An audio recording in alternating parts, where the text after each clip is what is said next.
So they just kind of give up and they just kind of accept what they're being told. And this problem is worse than ever. That's what school has produced. People just drift from, one authority to another.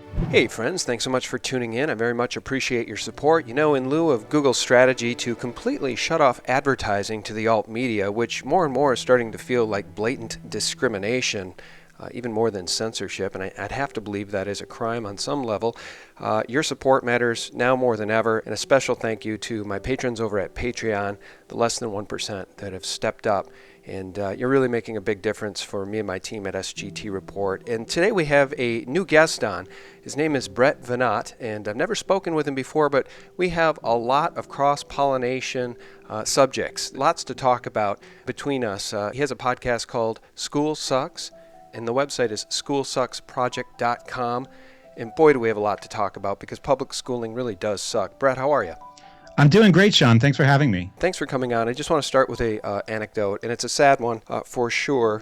There has been a spat of suicides in our area of young people, most of whom attend public schools, who I think are feeling very disconnected and very eaten up by a culture that is hell-bent on not teaching them about God and not teaching them about spirituality and really separating them from those things. And it just breaks my heart because just recently, within the past week, a 14-year-old young man in our area killed himself. And his parents are doctors, and he has a loving family, and there's just no reason for it. I think more and more children, more and more teenagers are feeling disconnected as they drown in these public schools. I mean, I got to tell you, if you're not in sports, if you're not a jock, if you're not really one of these popular kids, it's real easy to get lost in these giant public high schools.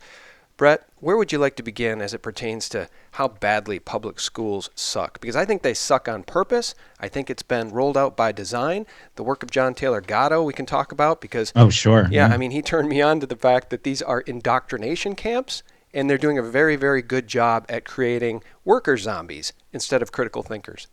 Absolutely. And just to your comment about the suicide, it's really unfortunate. I worked for a long time as a teacher, and then around 2006, I took a job outside Boston tutoring the sort of upper crust overachiever types in those really competitive school districts there.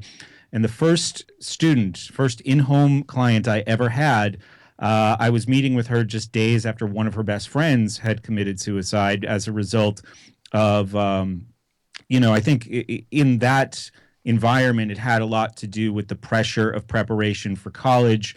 Outside, of course, there's no personal education. There's no self-knowledge, self-growth education, taking place in that system at all. And there's a number of reasons that we can get into. But, I was just thinking about the things not being taught. And I'm not particularly religious myself, but I've realized the real importance of an alliance of all of these groups, whether they're conservatives, libertarians, Christians, against the progressive far left agenda that takes place in the schools, because there seems to be this dichotomy that's becoming increasingly apparent between the ways left and right. And I would put, in this case, like libertarians more on the right side of that, go about improving society. For libertarians, for Christians, it really seems like it is a personal mission. It's about building freedom and self-actualization from the person up. It's, perfecting oneself, self-mastery. And on the other hand, especially like we're seeing in higher education right now, it's about improving society from the institution down. Right. And we see that individuals are often the casualty of that approach, which leads to these unfortunate. Now, it doesn't always go to, the extent of a suicide, but just a kind of widespread unwellness and dissatisfaction and listlessness. I think these were very, very common things that I saw in a lot of the students that I worked with over a period of a decade, even though they were supposedly at the best schools that were generating the best opportunities. So I think once in a while, something like a suicide or, a shooting, something really tragic pulls our attention to the schools momentarily. But what is disregarded and overlooked is the sort of widespread malaise and suffering that goes on there day in and day out for millions of students. Well, that's right. And I really think it's all by design, and we can talk about Common Core. I just want to read this for folks. This comes from what is commoncore.wordpress.com, and it's quoting John Taylor Gatto, who said in his book, Against School, How Public Education Cripples Our Kids and Why, he called schools virtual factories of childishness, places where children are taught to be immature, passive, bored, boring, and unintellectual. Gatto quotes H.L. Mencken, who said that the aim of public schools was not to fill the young of the species with knowledge and awaken their intelligence. Nothing could be further from the truth. The aim is simply to reduce as many individuals as possible to the same safe level, to breed and train a standardized citizenry, to put down dissent and originality, end quote. And I think that's a model rolled out by the oligarchs. That's a model rolled out by the old robber barons. They want to create worker bees, not anybody that might stand up and challenge their system. And you know what? I should just add, now that people are starting to wake up and challenge their system on YouTube, in the alt media, and in other places, there's now this strategy to kill those avenues of knowledge, to kill those avenues of information, to take away our right to advertise, to make the playing field no longer level so that we cannot compete. That seems to be a systematic strategy to destroy those of us that are now challenging this system. Because that's not what they want. They just want diligent worker bees. I mean, isn't that what George Carlin told us? It's a big club, and you and I ain't in it. Yeah, absolutely. It's interesting that for the truth, we have to go to comedians and satirists like Carlin and H.L. Mencken. But that's where it often starts. And, just on what's become apparent really just in the last couple months, or really in the last couple weeks with Google, and maybe going back a little bit further with YouTube, reminds me there's a scene in one of those Monty Python movies where the peasant is grabbed by the king and shook when he's being disobedient and saying, now you see the violence inherent in the system. And that's what we're seeing, kind of like the final fight of these institutions to maintain their power and their control over public opinion through some really blatant attacks on free speech. Yeah, and so they're just changing the rules of the game right in the middle of the game. And I've been Indeed. joking lately, if you're hungry for ads, because I'm sure everybody comes to YouTube because they want to see an ad, just remember that those ads help support the channel that makes the content that you seek. And if you're hungry for ads because you're not getting them now in the alt media, just go visit some of your favorite libtard channels. Go visit any of the liberal insanity that's out there. You'll find plenty of ads because literally they are now discriminating against us. And I can think of nothing more fascist than that. They're changing the rules in the middle of the game. I believe it's almost a Bilderberg Group level strategy. This was probably rolled out and thought about for the last year or two. That this is how they would destroy YouTube, or at least destroy the alt media that's successful out there, in an effort to try to recapture the narrative and in an effort to try to recapture the lost eyeballs. Just in the last 2 days, we announced that we will remove advertising from anything we identify as fake news. But you know what? I've said this. I'll say it again. One thing they cannot recapture, Brett, is the lost trust. They don't have our trust anymore. At least once you're awake, you're awake. That's true. Absolutely true. And there's no going back. And they've kind of been added. A lot of this tech sector, Google, Facebook, Twitter, YouTube. They've become this fourth branch of control. Before this, knowledge dissemination came exclusively from education. Before this rise of alternative media.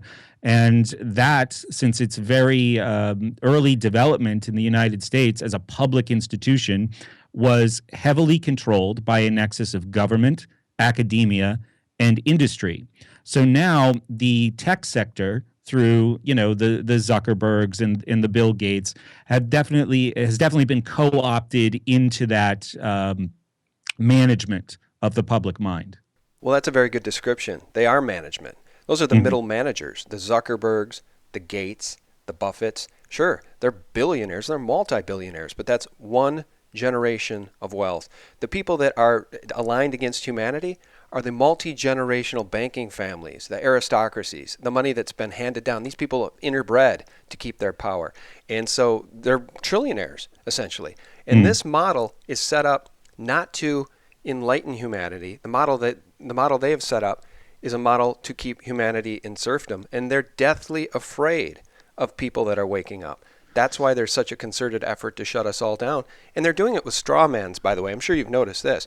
They're saying that the advertisers got together to boycott YouTube because some of the advertisers were appalled at finding their ads in front of objectionable content like white supremacy videos or like PewDiePie, anti-Semitic yeah. videos. A very, very thin, very, very small margin of videos. And you think YouTube couldn't just target those? No, they took down everybody. So I know it just gets me heated because it is really the perfect, it epitomizes fascism, that they are doing this and they're continuing to do it as we have this conversation. And again, it's all based on a straw man, but that's what they love to do. They like to set up their straw men so they can knock them down. I mean, 9/11, completely based on a lie. And I know that that's a false flag, a day that helped you wake up, is it not? Oh yeah, absolutely. That was like my first. I mean, I had been in college right before that happened, and I had been exposed to left-wing history through people like Chomsky and Zinn, and I got kind of a satisfaction from, oh, I know something you don't know. I've been lied to my whole life, but now I'm woke. Now I know the truth. And initially, the conspiracy mindset continued to feed, whatever kind of positive emotion or satisfaction that I was just getting from feeling like I was in on a secret. But then as my views about it became more sophisticated, it was 9/11 wound up being a really incredible teaching tool because there's an allure about conspiracy. It's exciting. It's like something you would see in a movie for whatever reason. But, when it comes to being educated, and this is where the schools really fall down. Well, I mean, you could say they fall down if their goal was really to educate people. You could say they're massively successful if their goal is to indoctrinate people. But assuming that, parents think their kids are going to be educated there, the schools fall down on motivation. There's nothing there to motivate you to actually learn. So when we find motivation for ourselves, that's when the best learning opportunities take place. So I was excited and motivated about this new world that I was being exposed to initially through people like InfoWars or Coast to Coast Radio. I mean, that was where I started, almost 15 years ago now. And it was a door opening that actually made me learn about how does U.S. intelligence work? How does U.S. foreign policy work? What is the story here with the Islamic world? Why did I never learn anything about this in secondary school or when I was studying international relations and history in college? I don't even think Islam was mentioned. So because of my curiosity and because of my motivation, whole new worlds of learning opportunities were opened up to me at that point, and that set me on a path that very slowly and with two steps forward, one step back kind of approach got me to where I am today. So yeah, I would say that was a pretty important event in my development. Yeah. Okay. Well, that's exactly what happened to me too, because once you start to learn about the real history of the world, it is so incredibly fascinating. If they taught this stuff in colleges, people would just come alive. But what they do is they make history so boring. They give you the winner's version of history, so you're really not getting the full picture. And this goes right on up to the PhD level. And I think that's something that happened to you in particular, is it not? I think actually I was listening to an interview that you did with Jay Dyer, and maybe his experience was that went right up to the PhD level, and it was at that point he got fed up. But this goes to the highest echelons of power, and that's why we can be living in very nice neighborhoods amongst doctors and lawyers and successful people raising nice kids that are completely asleep. They don't absolutely. They don't know the real history of the world. Well, no. I mean, what we have today, what the schools have produced, you can see some patterns, and I don't want to apply them, recklessly to all people. There's an addiction to novelty. There's an indifference to everything except a paycheck at the end of the week. There's hyperconsumption as a form of therapy, listlessness, purposelessness, helplessness when it comes to matters of finance or self-care. My father makes a living explaining people's own healthcare to them because they can't understand it to themselves they can't understand it themselves as like a consultant. And, we have also a kind of functional literacy, right? People can know that the sign at the end of the road says stop and therefore they should stop when they get to it, but they're not going to go and read, Critique of Pure Reason by Immanuel Kant. I mean, I'm one of the biggest critics of school there is, and I'm probably not going to read Critique of Pure Reason. But I like to think of my, literacy skills above basic functionality. But yeah, I mean, if you think about one of those attributes that I just named, indifference to everything but a paycheck. I've had conversations with people about the problems that probably a lot of the things that you talk about on your show, but also just the school problem generally. And people throw up their hands and they say, what do you want me to do? I have 2 kids. I have a mortgage. And this is kind of where I'm at. I'm trying to survive with these responsibilities. That's quaint that you can take on additional concerns and considerations and devote some of your time, but that's not the real world, man. And that problem, that trap that people are in, where they have to suppress their own curiosity about what's going on in the world around them, that through a boiling frog approach is ultimately going to affect them.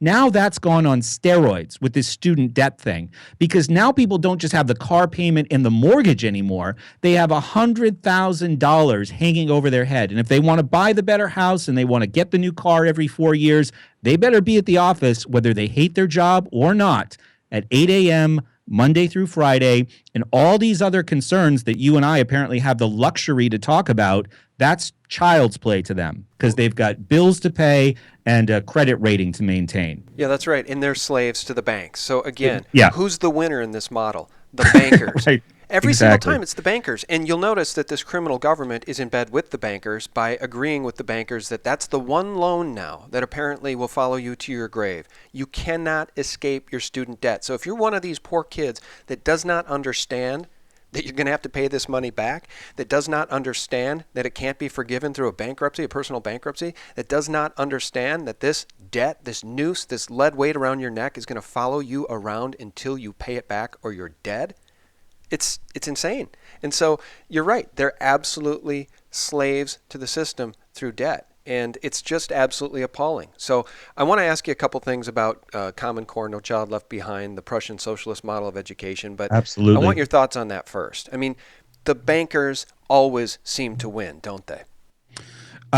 They do, or that level of the establishment. I was thinking about how to talk about the history, the dark history of public school in a way that doesn't sound sort of easy to dismiss or abstract or too reductive, too like good and evil. I think that people can brush off those kinds of stories, those kinds of narratives very easily as conspiracies. Like there was this, plan of all these people, they got together like Jekyll Island style, and they set up this system to control everybody and indoctrinate everybody. But let me jump in and say, Sure. But it did happen. It did happen, the yeah. Federal Reserve model, meeting on Jekyll Island in private to set up this noose around the people's neck of the United States by usurping their monetary authority, their constitutional right to honest money, to give themselves, these bankers, the authority to print money out of thin air, right? To ensnare our nation in endless debt, to buy up everything with the fiat dollars they create out of thin air. That's a fact. That's not a conspiracy theory. It's a real conspiracy. Oh, absolutely. I totally agree with what you're saying. And I think I referenced Jekyll Island because I don't want to apply a simple story to the schools when it's a very, very complex progression of agendas. And when I try to explain this to people today, I really try to get detailed so they can understand that I'm not just, people don't want to believe this stuff. They don't want to deal with this stuff. So they'll dismiss you as paranoid or, you're searching for monsters where there aren't any. But there is a real history here. There's a progression through 4 phases of using the schools for some kind of larger social engineering or scientific management purpose. And I'll just tell all 4 briefly, and then you mention a couple things that you want to talk about, so we can go down those paths if you want, because they're all part of these 4 phases. The first phase, the Horace Mann brings the Prussian schools to America, is homogenization. It's about basically standardizing the public, producing, predictable people. So that's like the latter half of the 19th century. The second phase is socialization, and the word socialize or socialism is in there for a reason. This is the progressive John Dewey phase, where it's about what he called the new individualism. That the problem in America is that everybody thinks of themselves as an individual, and they need to understand that they're part of a society. So that starts at the beginning of the 20th century and runs through the 1930s. The third phase, which goes from the 30s about until the 1970s, is outright psychological experimentation. And where they start talking about, well, what if we put kids on drugs, and how can we get these outcomes in attitudes by shaping the curriculum in a certain way? Like, let's use the school as a scientific management laboratory. And the fourth phase, the one that I think that we're still in to some extent, is globalization, which is basically not just asking people. I mean, dismissing individualism at this point is old news. Now it's even dismissing any kind of national identity to be a global citizen. Right. That's the idea. So in this, your most recent video, last time I checked your YouTube channel, was something like, if Trump does this, it's over. And it was about him doing a 180 on climate change, right? Right. This is huge in the schools. The Agenda 21, which I'm sure you've talked about plenty, and sustainable development is what they call it. Indoctrinating people to accept the ideas of this, UNESCO sustainable development project is been a part of the curriculum for at least the last 20 years.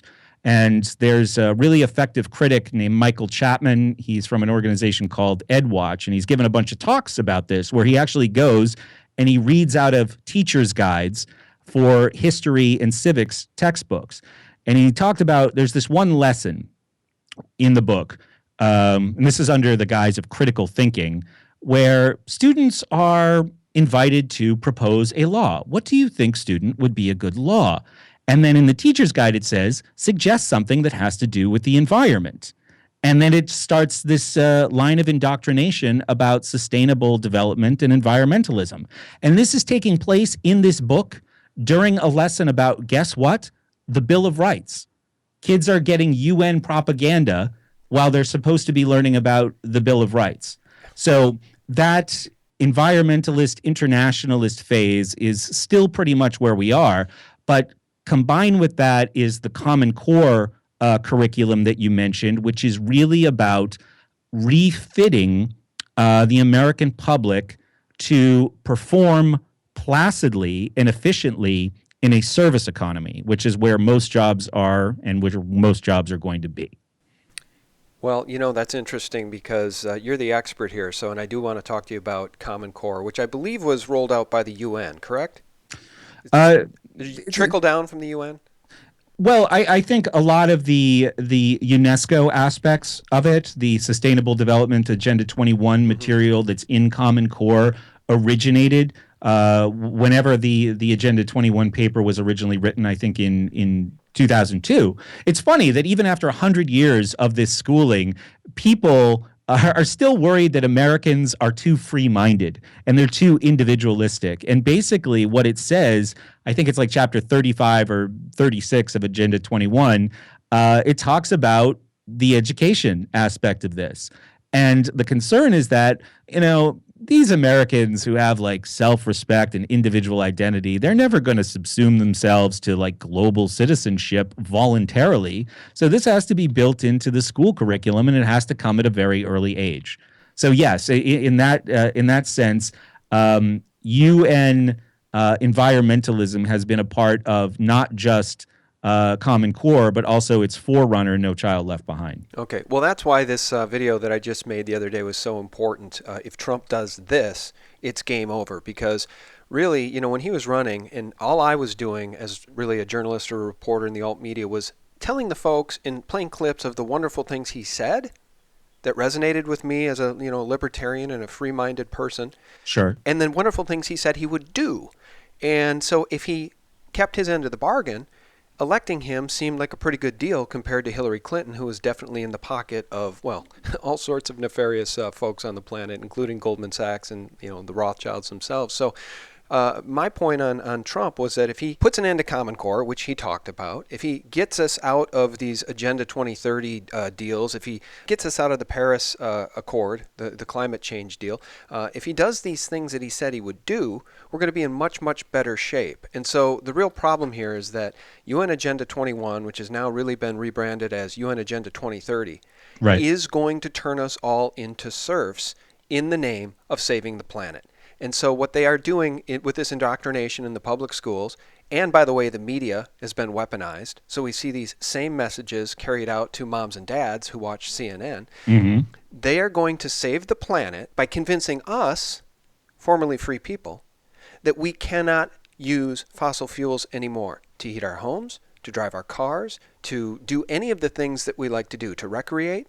First of all, the UN Agenda 2030 deal, they don't even want us to have single-family homes. They want to herd us into big, giant hellholes, think Mexico City on steroids, and they just want a dutiful, non-questioning public. Sheeple. That's what they want. And UN Agenda 2030, if Trump reverses his stance here on the Paris Accord, if he reverses his stance, if he comes out and says now global warming is a problem, if he does a 180 on these things, it truly is game over. Because if they take away our right, if they take away the energies that we have had access to and have used for the last 150 years without giving us new viable energies, and I'm not talking about windmills or solar, that's not going to cut it.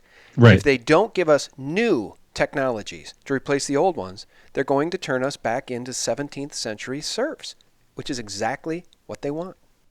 Yeah, very tall apartment buildings along train tracks. I did a show years ago. It was I think it was called "No Child Left Behind" and Other Bipartisan Educational Conspiracies, and we talked about how all of these ideas. I mean, because like once you get people to buy into the kind of environmental religion, the solutions that would seem really unappealing at first. If you get that buy-in from the public, then you can again work with the boiling frog approach to get to a really horrific outcome. It's just amazing that imagine, even though this is impossible, that there was some kind of global organization that had these environmental concerns right after the American Revolution.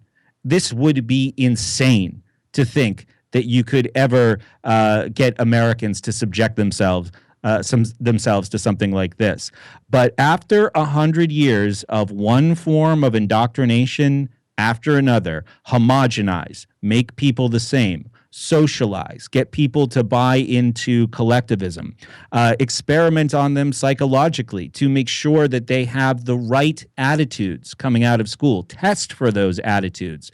Then you can push this idea of you are effectively meaningless on the scale of the whole world.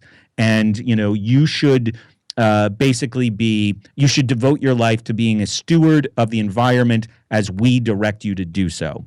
Right. And it's total control. I mean, and like these people care about the environment anyway. Governments are the worst polluters in the world. Well, that's right. Well, in that video I did too, we cite the Club of Rome as being the mechanism or the think tank which came up with this idea that we need to get the world to band together in the name of combating global warming. Okay, they came up with that in the late 60s, early 70s. Ladies and gentlemen, the origins of the environmental movement as we see it began back in 1968. When the Club of Rome was formed. The Club of Rome has been described as a crisis think tank, which specialises in crisis creation. The main purpose of this think tank was to formulate a crisis that would unite the world and condition us to the idea of global solutions to local problems. In a document called The First Global Revolution, authored by Alexander King and Bertrand Schneider, on pages 104 and 105, it stated, "In searching for a new enemy to unite us, we came up with the idea that pollution, the threat of global warming, water shortages, famine and the like would fit the bill. All these dangers, of course, will be caused by human intervention that will require a global response." The thing is that what we've talked about here and what we're demonstrating is that these people, these controllers, these elite, the people at the very tippy top of the pyramid, are very smart and they play the long game. They've been rolling this out for generations. And now they're starting to get the result they want. They're starting to get, well, maybe they're not, though. Maybe they're not getting exactly what they want. And maybe now they really are a little bit in a panic because of Brexit, because of Trump getting elected, because people want liberty, right? That's the only reason Trump got elected, is because people in this country, those that voted for him, didn't want more Clinton tyranny, fascism, corporatocracy. They wanted what Trump was promising, which I think, for lack of a better word, was liberty compared to what Clinton was promising. So the problem is, it's starting to appear like we're not going to get it. It's starting to appear as though the deep state and those that have played this long game for generations, they have us by the neck. They have humanity by the neck. And, if you don't like the Orwellian vision of the boot stomping on the face of humanity forever, too bad. You're going to get it, because they have the guns, the weapons. They have the Pentagon. They control Skynet. They control it all. I mean, I hate to be so bleak, but honestly, if Trump flip-flops on the rest of this stuff, we're screwed. Well, yeah, I think that the foreign policy flip-flop was a real shock for a lot of people, including myself. Like, I was not very supportive of Donald Trump during the campaign. Certainly wasn't supportive of Clinton either. I saw, Trump as obviously, I think it goes without saying that I would prefer him as president over her. But I had a lot of skepticism about Donald Trump, and I really did hope that he would stick to his guns on U.S. foreign policy, especially in the Middle East. And what we've seen in the last couple of weeks suggests that, there's lots of theories, and I know there's these Trump defenders who, every time he does something that sort of goes against what he said he was going to do or makes him look stupid, they add like another dimension to this chess game that he's playing. So now we're at like 6D chess Donald Trump is playing, and I'm not necessarily. I think it seems like the neoconservatives who are in his administration and the neoconservatives, which is a left-wing thing. Conservative is a misnomer. These people are Trotskyites. They've been very effective since the 1970s at basically infecting administrations where the president was in some ways weak on, general intellectual matters and certainly on foreign policy matters. It was the case with Gerald Ford, with Ronald Reagan, with George W. Bush. In 2012, these people had their fingers crossed for Sarah Palin. So now this is a nice outcome that they have with Donald Trump, who doesn't know much about U.S. foreign policy and is probably, because of who has his ear, like his daughter and his daughter's husband. Yep. He could be pushed in what he believes is a more humanitarian direction, which is what the neoconservatives like to use to basically enforce a progressive agenda on a global scale. Nation building is the same impulses that, the most meddling progressives had in the United States for the United States all throughout the 20th century. So it's just this kind of sick left-wing thinking now projected to the entire globe. Well, that's right. And what's so disturbing about this flip-flop here geopolitically, he said that meddling in Syria was a bad idea.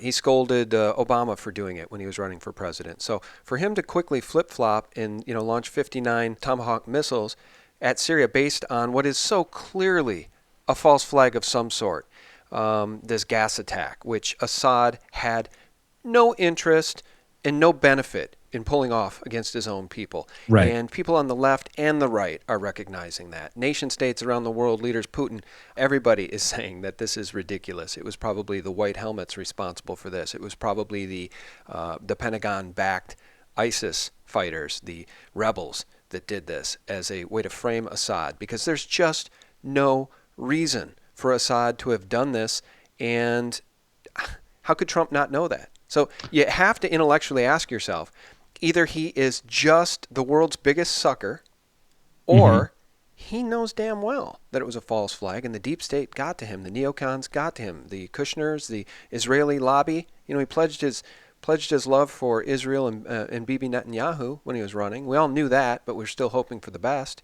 And it just looks like more war for Israel, more lost treasure for those of us that call ourselves Americans. Yeah, what's really astonishing to me about this current phenomenon is the media's treatment of questions about this. Like everything you said is true. It would be ridiculous for Assad to have done this, right? And there's a litany of reasons why. And there was one congressman, I don't remember his name, but he was interviewed. This was a clip that circulated last week where the CNN anchor acts so stunned by his suggestions that, like, okay, maybe it was the Syrian Air Force and maybe they dropped a bomb that hit a chemical weapons dump, and that's how the gas got released, right? Which is not the official story, but it's certainly a very plausible, and I would say as far as like, paranoid conspiracies go, it's kind of benign. It's not really that controversial. It's certainly a possibility. Yeah. And this it's probably not what happened. It probably really was a false flag, but here he's saying, he's in a way just slightly giving defense to Assad, and I'm sure CNN was appalled. Right. He's kind of finding some middle ground between the official story and the false flag approach, and just the outrage that the CNN reporter evidences for even suggesting an alternative theory besides the completely on its face implausible official explanation.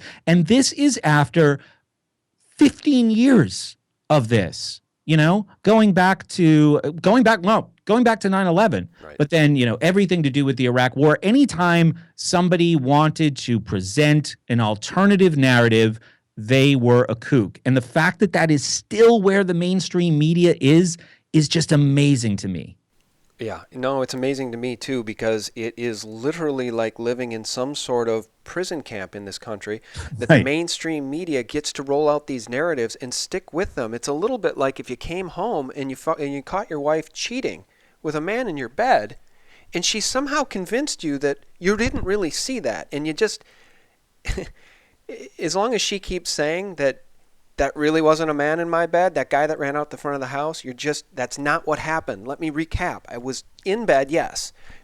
That was not a man in my bed. I was not cheating on you. I would never do that. Now listen, here's the official story. And they just keep jamming it down our throats, no matter how ridiculous it is. And that can only work in a very sick society. Yeah, absolutely. And maybe our society's not quite that sick, because you remember when Obama was pushing to bomb Syria, people were outraged and he couldn't really get away with it. And so now they gave us Trump and they did it anyway. And the mainstream media, CNN in particular, I think has abysmal ratings, maybe the lowest that they've ever had. So maybe our society isn't that sick. It's just the problem is that the corporations that emanate our information, the 6 or 7 major corporations that give us 90% of our news, they've got all the money. So they can pay these talking heads $10, $12, $14 million a year to spew lies all day, and they get the pharmaceutical ads to pay for it all. So it's just, it literally is the tip that the head of the pyramid controls the narrative, and the narrative is rolled out every single day by the Wall Street Journal, the Washington Post, CNN, MSNBC, even Fox News. They're all in on it. These are State Department talking points. So we're no longer a free people getting real news. Well, I absolutely agree. And, you're talking about the sickness of society, and it reminds me, earlier today I was just going through your recent content on YouTube, and I'm thinking to myself in preparation for this discussion, schooling is what makes so many of these horrors possible. And regardless of all of the different interests that have converged on the school project over the last 150 years in this country, or regardless of the different phases that the schooling has gone through as a tool of control that I mentioned earlier, 3 lessons, like 3 hidden lessons of school, really continue to come through. And I would say that number 1 is obedience, which is basically, it's not always so overt, the obedience, do what I say or else. Like you might only hear that, 5 or 10 times your whole school life. But it's steady and subtle throughout the whole school experience, and people leave that environment very obedient. Yeah, well, they have second police lesson in these high schools now too. What's that? They have police in the high schools. Oh, absolutely. Now. Yeah. The second lesson is conformity, and that's part of the Dewey socialization lesson. And, obedience and conformity, well, that mindset doesn't really produce a lot of individuality, curiosity, self-efficacy. So they kind of force a third lesson, which is political, intellectual, philosophical, even spiritual apathy, right? That people just don't really care about anything. So they're kind of like, you know, sailboats with with nobody at the helm, right? They just kind of drift where the winds of power take them. That's right. Right? They have this apathy. They don't even have the tools to dig in and try and discern the truth for themselves about so many of the things that are being thrust at them every day. So they just kind of give up and they just kind of accept what they're being told. And this problem, I want to be an optimist, but this problem is worse than ever because of the way people interface with information today. You look at your YouTube homepage, like when you open YouTube and it has all these suggested videos. So mine has every channel I'm subscribed to and all these different things that are going on. You look at the Twitter feed, you look at the Facebook news feed, and these people who've been schooled independence, they're given this massive horizontal view of the world. This great breadth of all of this information, all of this stuff going on. And the result is that they're overwhelmed by it because they don't have the time or the tools to get vertical, to go deep into all of those things. So they're just left with this information overload, which is very, very disempowering. And they have to go in search for someone to trust. And a lot of times, even if a person has an experience where they say, oh, I don't trust that person anymore. So this term fake news is being thrown around. It's not like someone will say, oh, I've fallen for fake news. So what I'm going to do is put myself through a rigorous course of, logical fallacies and how to build arguments and how to deconstruct arguments. They're going to go find, a new authority. More often than not, instead of teaching themselves those skills, because I don't blame people for that, and I'm not putting people down for that. That's what school has produced. People just drift from one authority to another, and I think that's really, really unfortunate, and that's a problem that real education could address if people found out what it was and how to attain it for themselves. Yeah. No, I think you're 100% right. And, when I was waking up and probably when you were waking up, it was a full-time job. And I had kids and I had a full-time job. Right. I had a career at Target Corporation in the marketing department. And I was in the process of going through a very painful awakening because of 9/11. And literally there were, night after night after night. Literally there was night after night after night of, 2 a.m., researching and digging and trying to find the truth and trying to figure out all of this stuff that we're now talking about, which fortunately is becoming more and more common. People are waking up to the deep state and to the apparatus that has really controlled society from behind the scenes for decades and decades, in fact, centuries. And I just want to round out the conversation with this. You mentioned spiritual apathy, which I think is spot on. And early on in my notes in our conversation, I had jotted down this title of a video I did, an interview with James Perloff called "The Elite Don't Want You to Know That God is Real." And basically, I wanted to bring that up to you, and I was waiting for the right time. You mentioned spiritual apathy. These kids have been removed from any idea of a creator, the kids in public schools. And, we can debate whether or not God is real, but I can tell you this. The elite don't want kids to think God is real. They want kids to think that everything happened by accident. And I believe that the Big Bang is just as big a leap of faith as believing God spoke the universe into reality. And that's pretty much all they teach now in public schools is Darwinism, the Big Bang. And James Perloff and I, in that conversation, we deconstruct Darwinism because of two wonderful books he wrote on the subject. So if you guys want to listen to a fascinating conversation, check out The Elite Don't Want You to Know That God is Real. Because the public schools don't want kids thinking about that either. Because if kids in public schools grow up believing they just came about by an accident and everything in this universe is random and nothing has any meaning, then I guess they're more apt to become sociopaths. They're more apt to become little slaves to a system that is more than willing to chew them up and spit them out. Well, it kind of leaves them, I think, with a deterministic mindset. And I think that it's interesting that a lot of the popular atheists now attack the idea of free will because they immediately tie it to religious doctrine. And therefore, we have to establish that the universe is deterministic to fight against the free will argument. So I would have to watch that video, and I'd be happy to talk to you about it at some point in the future. Like I said, I'm not a religious person, but the alliance that I've realized over the last couple of years is an important one, because when you see people, I mean, there's reasons why people wouldn't be religious. Maybe they've never had that convincing experience, or maybe they had a bad experience with, some kind of religion that was imposed on them at a very young age. But when you see a lot of people on the left trying to undermine religion or undermine faith, that makes me, even as a non-religious person, very, very suspicious, which is why I said I feel a stronger alliance to people of faith, because they see that as a competitor. They see this idea that faith creates communities, that faith can strengthen families, and they say, well, that's no.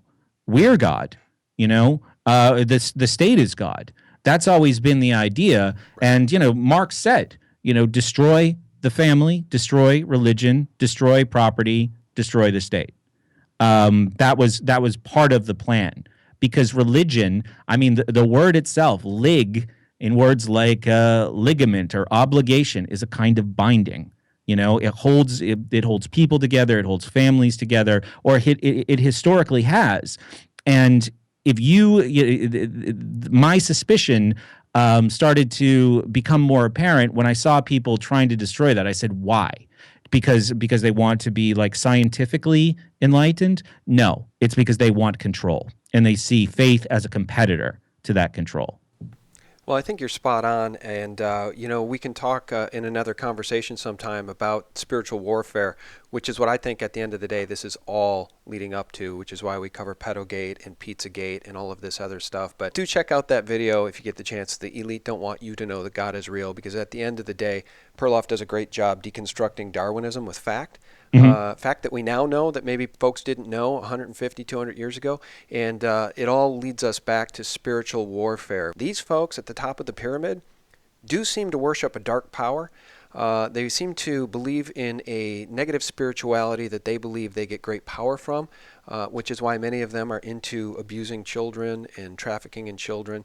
And I do find it interesting that although they don't want God spoken about in the schools, the mainstream media is more than happy to give us shows like 666 Park Avenue and Lucifer on Fox, and the Santa Clarita Diet, which is about cannibalism, starring Drew Barrymore. I mean, right. The negativity in the mainstream is perfectly acceptable. Just keep God out of the conversation, Brett. Yeah, absolutely.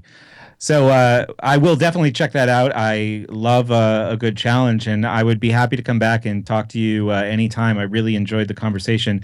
Can I just point your listeners in a couple of directions before I go? Absolutely. We talked a lot about these phases of school, and we mentioned Gatto a couple of times. I made what turned out to be a documentary length presentation about Gatto's work in his book, The Underground History of American Education. And it's right at the top of my webpage at schoolsucksproject.com. You'll see there's just a little banner at the top, and people can watch that playlist. It's a series of vignettes that come from that book that cover pretty much in detail, even though the whole thing is only 80 minutes and most of the individual videos are like 5 to 10 minutes. It covers all four of these phases. It covers the Prussians, the progressives, the scientific management, the psychological experimentation, and it's a really, really good primer on developing a more detailed history of public school. And I hope if people do watch those, they'll subscribe so we can get more visibility, not just for us, but also for Mr. Gatto himself, who watched the videos and signed off on them and was, happy they were created. Absolutely. And people can check you out directly at schoolsucksproject.com. And tell people about the podcast. How do they find the podcast? The podcast, you could find it on any podcatcher or on iTunes. It's just School Sucks Podcast. We do 1 or 2 shows a week, and we talk a lot about something that we only touched on today, which is what real education is. So we talk about, media literacy, We talk about how students can defend themselves from some of the toxic messages in higher education.